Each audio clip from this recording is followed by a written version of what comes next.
வாங்க இன்றைக்கி சென்னா மசாலா எப்படி பண்ணலான்னு பார்க்கலாம். ஃபஸ்ட்டு சென்னாவை நல்லா நான் ஒயிட் சென்னா எடுத்துகிட்டு நைட்டை ஊற வச்சுட்டேன். காலையில் உப்பும் பெருங்காயம் போட்டு வேக வச்சு எடுத்து வச்சுக்கிட்டேன்.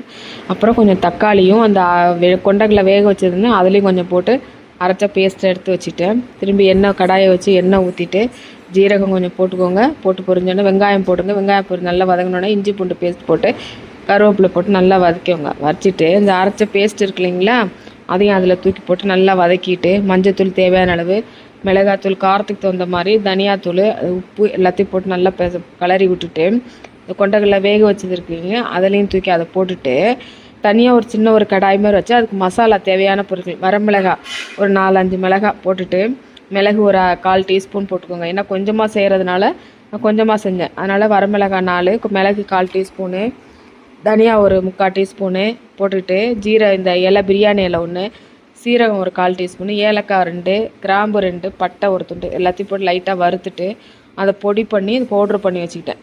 இந்த கொண்டக்கடலை இதெல்லாம் போட்டு தண்ணி ஊற்றி எல்லாம் கொதிக்க வச்சுருக்கோம் இல்லைங்களா, அந்த இறக்க போகிற நேரத்தில் இந்த மசாலாவையும் அந்த தூக்கி அதில் போட்டுட்டு நல்லா கிளறிட்டு 1 நிமிஷம் நல்லா கொதிக்க விட்டு மேலே கொத்தமல்லி தலையை போட்டு இறக்குனிங்கன்னா சூப்பராக இருக்கும்.